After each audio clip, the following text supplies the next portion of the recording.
Aloha everyone. So since my notorious video, there's a fly flying around, my notorious table runner video that caused me so much pain and suffering, um, I decided, well, I went to Maui for a few days and then when I got back, I decided I was just wanted to get sewing and um, focus on trying to figure out what I wanted to do for my business.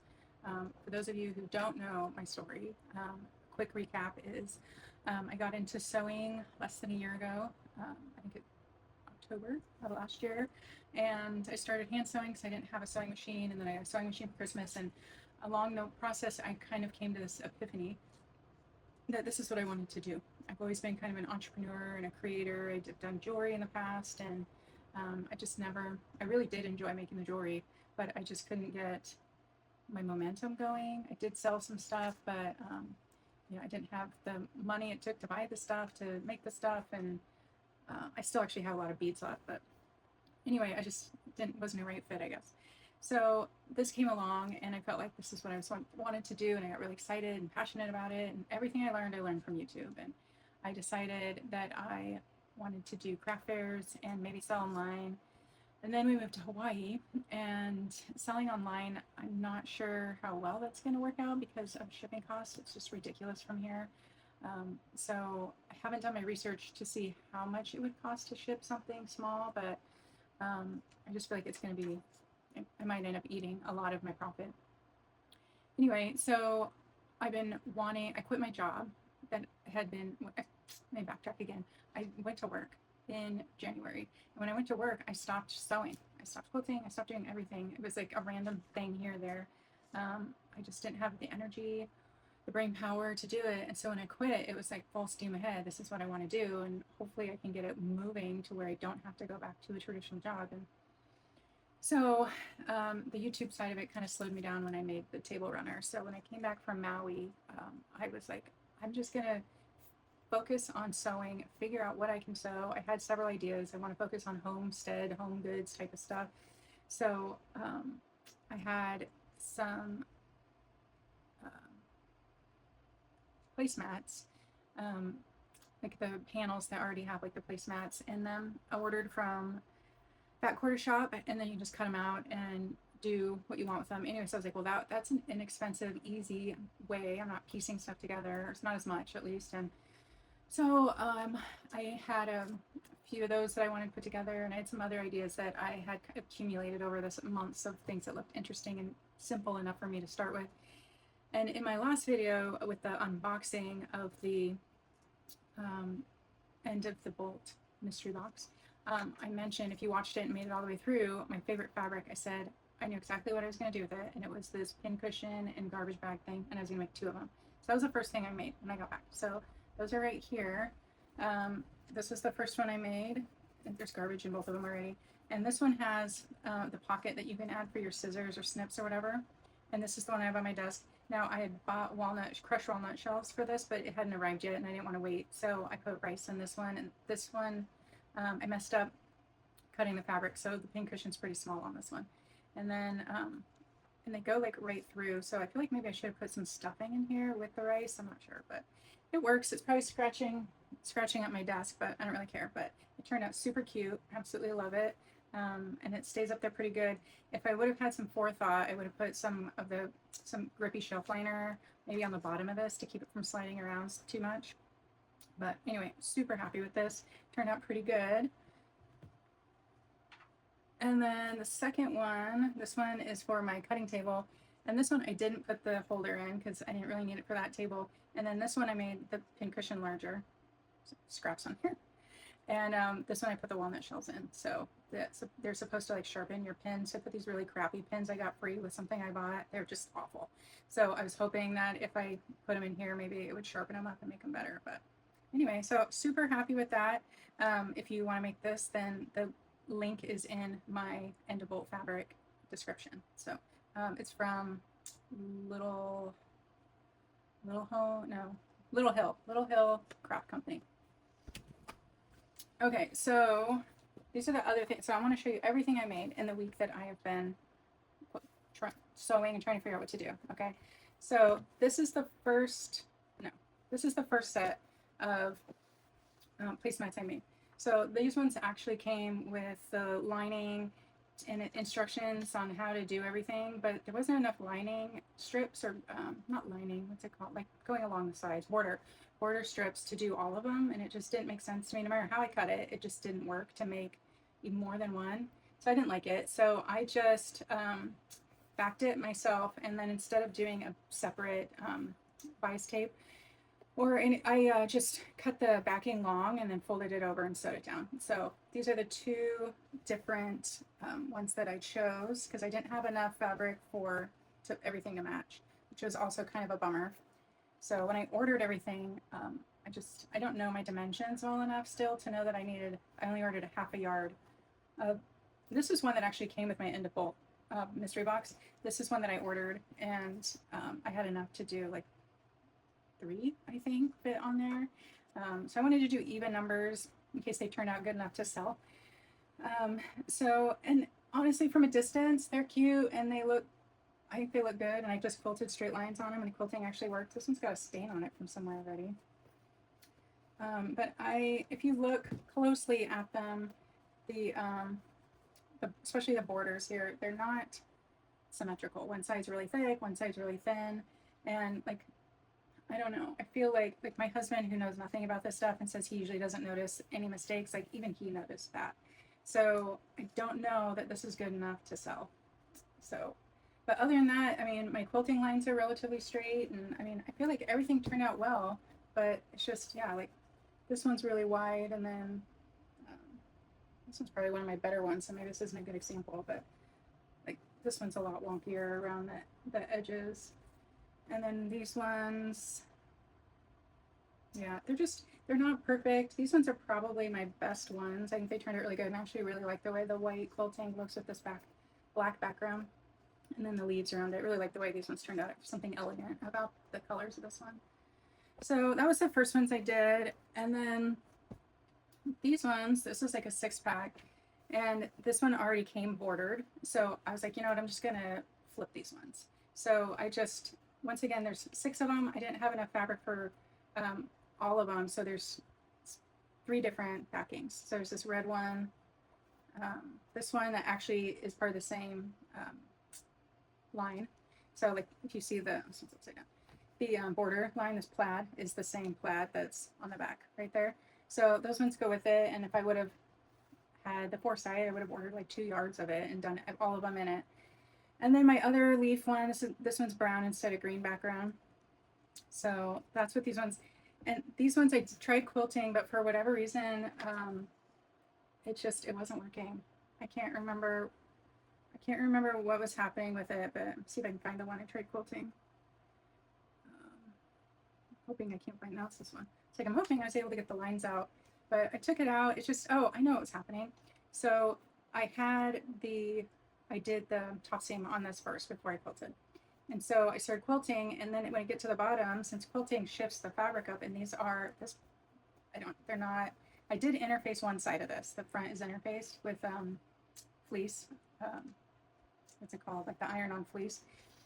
And anyway, it would bubble down. So there was like all these bubbles at the bottom because it's shifting, like it does with quilting. So then I was like, maybe I should have done the top stitch last. So then I pulled the top stitch out underneath the bubbles, and it smoothed it out. It was fantastic. So then I just took the top stitching out altogether.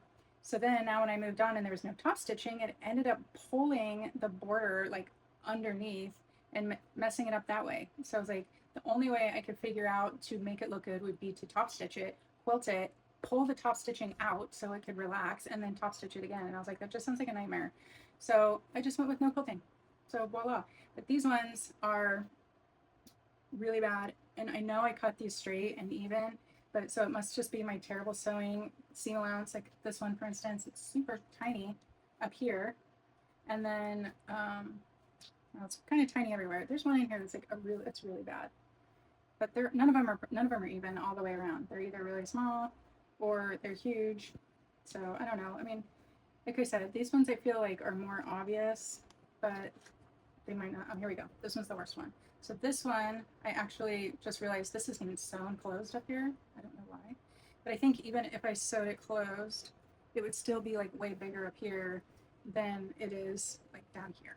So I don't know. I don't know if I'm gonna try and sell these or not, but like even if I only sold them for like a couple dollars a piece, since they're not great, like at least I could be getting my money back. Like I don't think I spent. I think for the panel, it was probably about $12 or so, and there's 6 of these. So right there, that would give me my money back for my panel, not counting the backing and the time and pain and agony of making them. So anyway, so that was after I made my bags, which are imperfect as well, but you can't really tell. And then I made these placemats. I think these took me a couple of days to do all of them, and nothing turned out right. I was getting really discouraged and thinking like, this isn't what I'm supposed to be doing. Like I'm never gonna get good at this, and I don't know, like not knowing if it's me or my machine or the combination. I don't know. I was getting super discouraged, and so I was like, okay, well, I'm just gonna move on. There's some other things I want to try. And so the next thing I tried was jar bonnets. So jar bonnets were fantastic because those are super forgiving because it doesn't have to be perfect because everything crinkles up. So I don't have any mason jars right now, so this is the closest one I could find to, right? I figured out how big they are, and so this is almost the exact same width as a mason jar, so nice. So I found 2 different sizes. The first one I made was this size that starts off, I believe, as an 8-inch circle, and then after you get all the ruffles and stuff in there. And this one I like, and it's supposed to fit a big mouth and a traditional size, and it does. I mean, it stretches out pretty good. And I guess if you know you're going to be doing a big mouth, you can use a smaller piece or a larger piece of elastic. But this one's got a really good ruffle around the bottom of it, but it uses a lot of fabric. So I found another YouTuber who makes these, and hers was 2 inches smaller. It was like 7 inches. So, oh, I also made these reversible. So this one's got blue polka dots in the middle, and then the farm animals on the outside. Anyway, here's the same one. This one's got blue daisy drawings on the inside though. Anyway, so this is hers. So as you can see the difference in them, and it's a 2-inch diameter difference in the pattern. So that this one, and they both say that they'll fit regular jars and big mouth jars. So this one does fit on here easy enough, and it still has some stretch to it, but it just doesn't ruffle. The ruffle's not as big, is really the only difference. So I haven't decided which ones. Like this one I can get more per jar or per yard, right? I can get more of these, make more of these. I can sell them for the same price, and so my profit margin would be a little bit bigger.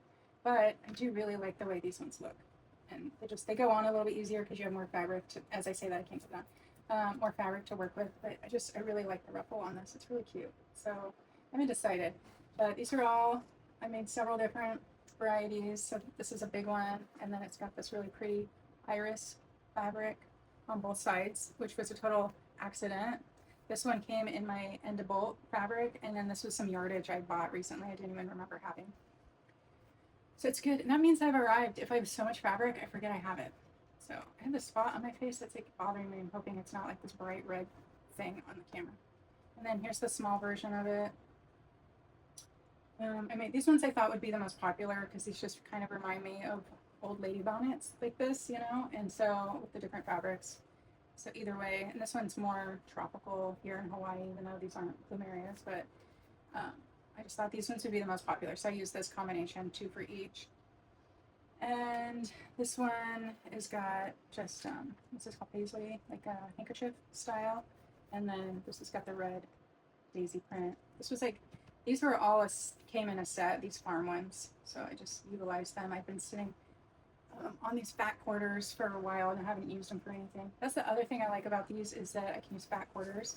And actually, you can use a 10-inch square too for the big ones because they're 9 inches. So you can just, that's all you need really. Well, you would need 2 if you want to do 2-sided.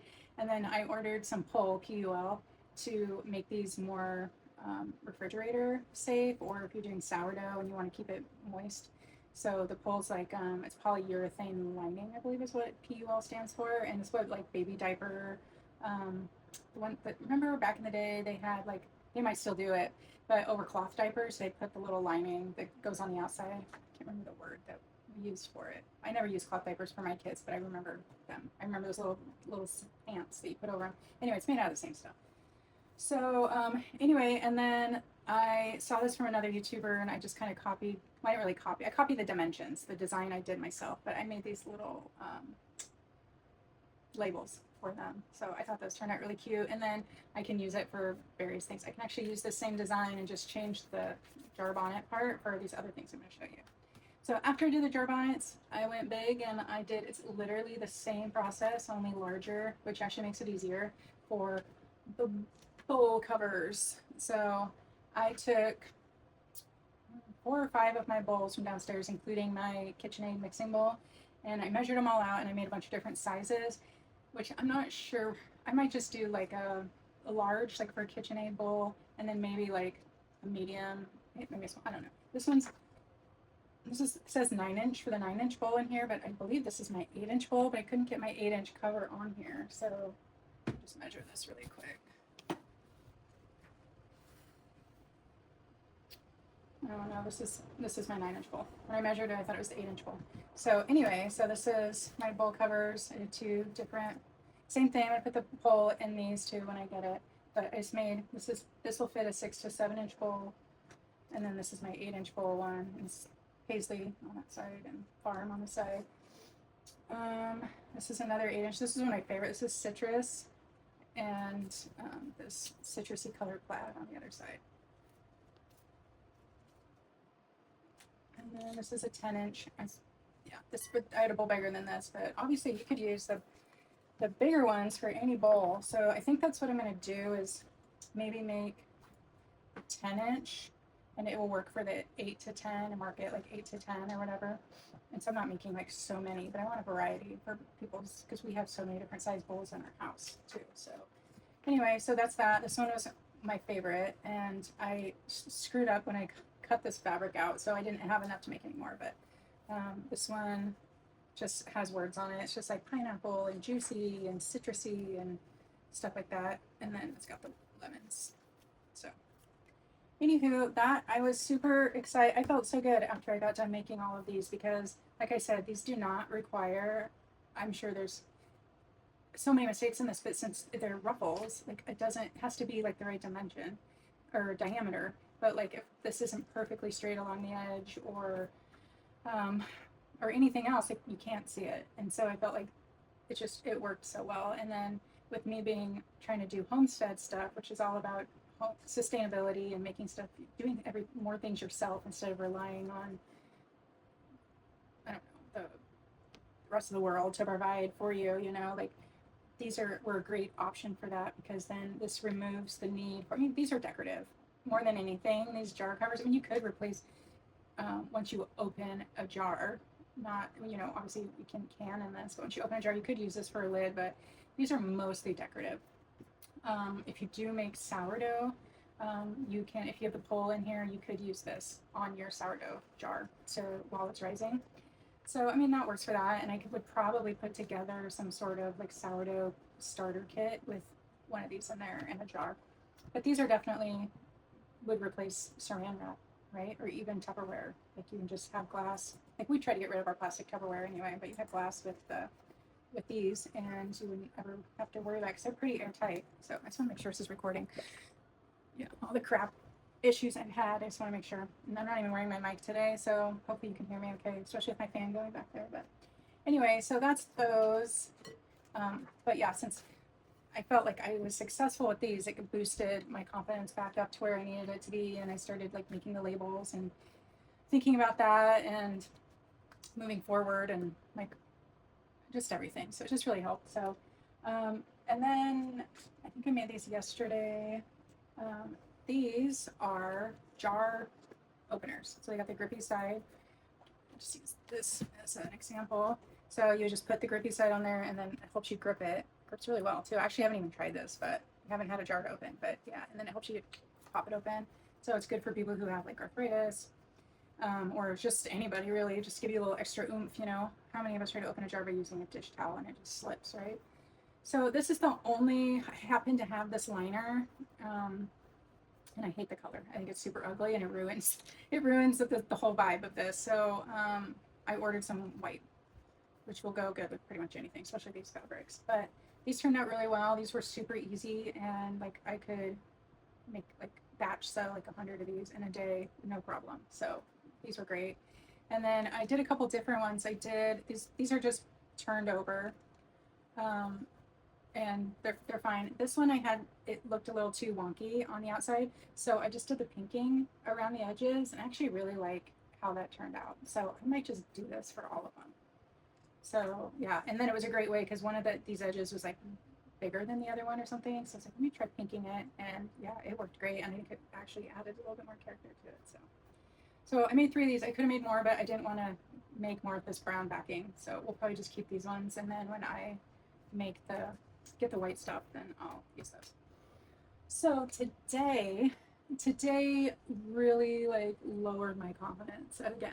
So I thought, okay, I got these down. Another thing I've been thinking about for like since before Christmas. I was actually gonna make these for my daughter, and when I kind of mentioned it, she was like, "What would I use those for?" Now I think she gets it and would use them, but are the reusable makeup removing wipes, like to replace the cotton rounds that people use to like apply their skincare to remove their makeup or whatever people use it for. So I wanted to do the round ones because I thought they were really cute, and I looked up a little bit, but not really, because I figured I knew enough to figure it out myself. And so I picked a shape, a circle. Which one? I don't remember what it was I traced. I found something that I was like, oh, that's a good size, not thinking. And I traced it out, and then I had all the scrap fabric from when I made all of these, and it was just everywhere, all over my cutting table. So I was like, went through, and I was cutting off the stuff that I won't be able to use it for anything else. And then as I was doing it, I was cutting off squares that fit. Oh, here it is right here. So here, I'll just show you. So I was just going through cutting off these chunks. This was the first circle I made. Okay, now this circle is perfect, like this, right? So I went through and I just kind of put this on top of some fabric and then just chopped it off. Like none of these are like perfect. Well, that one's really big, but these are all just, I just put the circle on it and then cut it around and I threw. So I have a whole box. Let me take this one out. I have a whole box of these in here that fit that small circle. And so I was like, great, I'm just going to try it out, see what works, what process works, and then I'll go through and cut them all and I'll make them all. Because these you're going to want to sell in packets, probably 10. So I figured I could do like 10 for $10 or 10 for $20 or 15. I hadn't decided yet. So with the terry cloth, it makes it a little bit more expensive. So because I'd buy towels, but maybe not. How much I got out of it. Anyway, I'll figure out my pricing later. So what I did is I cut these out. And then the first thing I did was the fold faces together and flip it out process, not taking into consideration how much fabric I was going to lose by doing that. So this is the size I was aiming for. And when I was all done, I ended up with this size.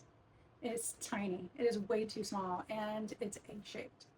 So I was like, okay, that's not going to work. So since I had all these pieces, I didn't want to just like throw them away. So it's like, what can I do to keep this size? And so I tried, let's see if I can find it. Oh, here we go. So I just sewed them together as close to the edge as I could, and then I did the pinking shears around it. So it almost stayed the same. But then, even using the pinking shears, the towel was still fraying. So then I tried a zigzag stitch around it. I haven't really done much with zigzag stitches, and it looks terrible. And I don't have a serger.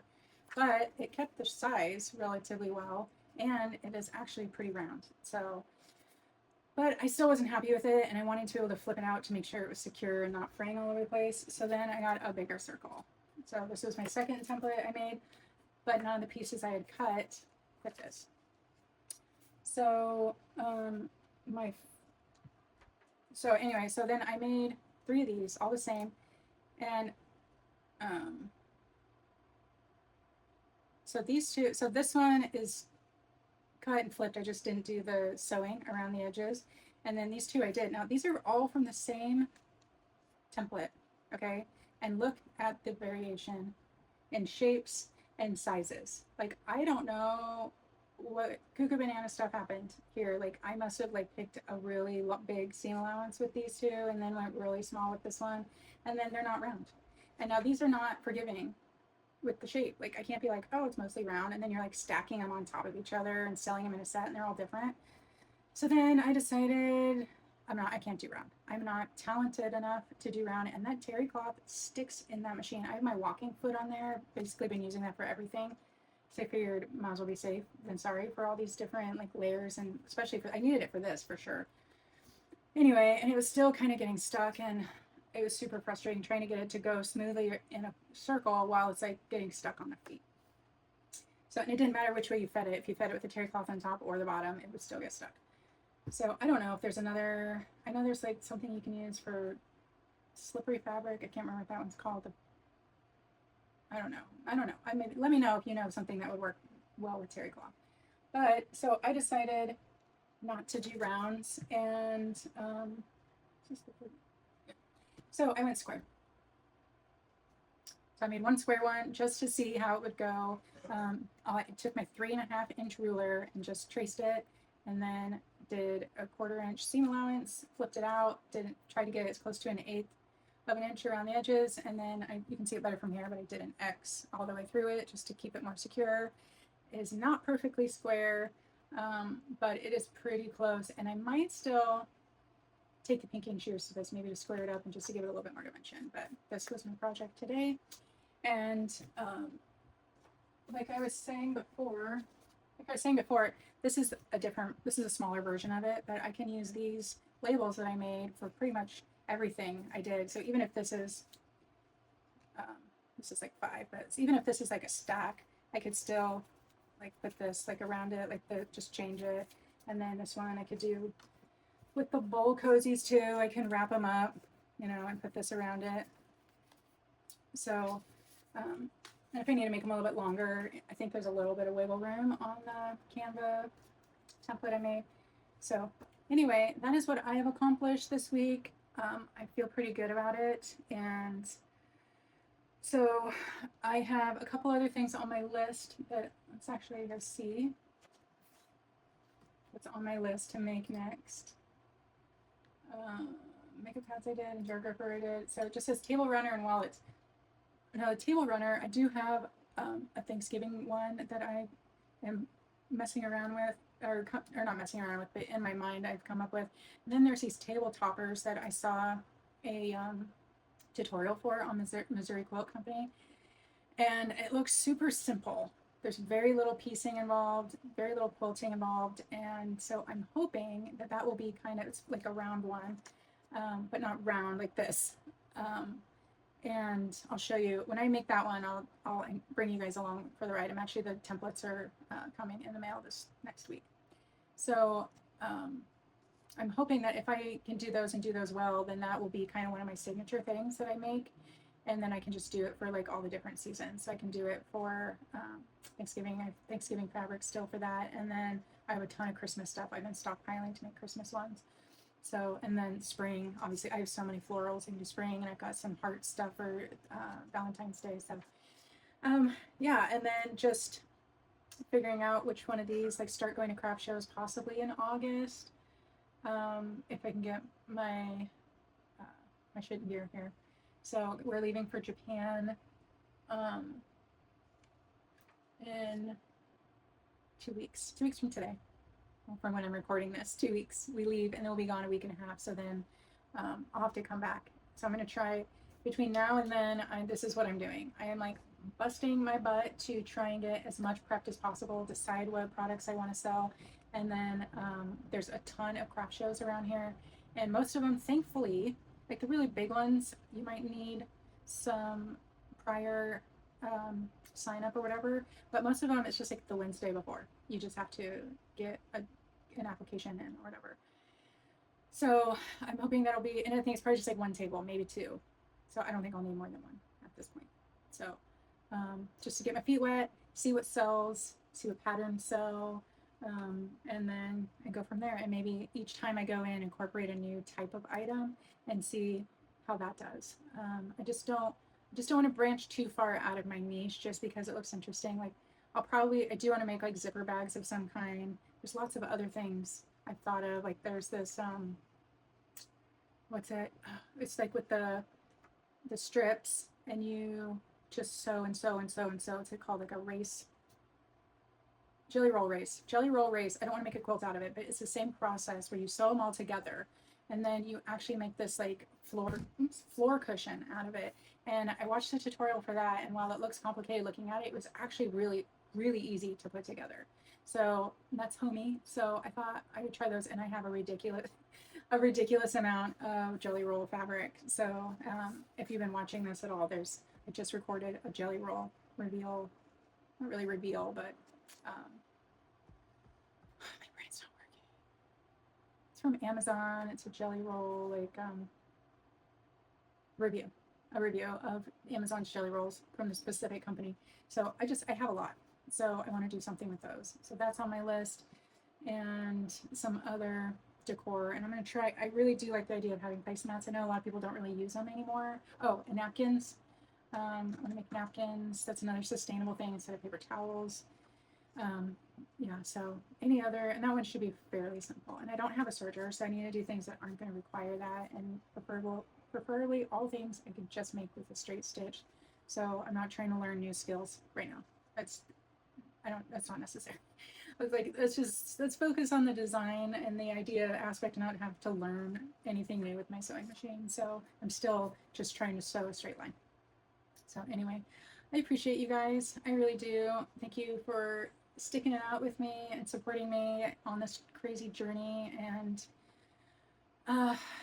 it's been a rough ride and very discouraging. And I'm trying not to get discouraged. And it's interesting the way life works, because that day I was just, after the placemats, I remember I was talking to my husband, and I was just feeling like I couldn't do this. And then I think it was either that night or the next day. I don't watch YouTube shorts very often, like pretty much never, but there was one that popped up from one of my YouTubers that I watch. I think it was XOXO Charlie. I don't even know if it was a recent one that she had posted. I don't know how those work, if only new ones are up there at the top, but it was basically just her saying, like, if you're feeling discouraged, like, keep going. She's like, this is your passion, this is what you want to do, like, just stick it out and keep going, and it will pay off. And it was just super random. And I don't know if like somebody was listening to me, and I don't know how it works. Maybe I'm being paranoid, but it was exactly what I needed to hear when I needed to hear it. And so this is from somebody who isn't even very long in this process. I think like 2, maybe 3 years, and she's wildly successful. And I've seen a couple other people who are relatively new, and they're like millionaires. And it's not from YouTube either. It's from like it's from the actual sales of their stuff. And they do craft shows, and then they also do this is why I shouldn't record YouTube videos at night, because my brain is already shut off. Consignment. They're in like 7 different stores, like on the East Coast, different states. And yeah, they're doing really well for themselves. And it just seemed to have like blown up out of nowhere. And they are on TikTok, and that seemed to like explode out of nowhere too. And so I don't necessarily need millionaire status, but I would like to know that somebody will buy this at some point, and that somebody out there is, as far as YouTube is concerned, I know I'm probably not helping anybody since I'm not teaching anything, but maybe mentally there's somebody out there at some point that's going to be frustrated, and they're going to click on my channel, and they're going to be like, wow, if she can do this, I can do this. Like, I'm fine being that person for somebody. Like, I'm younger than them, I'm smarter than them, and if they can do it, like, I can do this. I'm okay with that. So as long as I'm helping somebody. So anyway, thanks for letting me ramble, and thanks for coming along on this ride, and let me know what you think of all these things. Let me know which one of these, the little or the big, you think I should focus on. Or I could do both and sell this one for like $1 more, but they fit the same size jar. So I feel like, even though it doesn't look like it. So I don't know. I mean, I could like sell this as a big mouth and this as a standard. So I don't know. Let me know what you think. So anyway, that's it for now. Love ya. Sugar Bee, like and subscribe.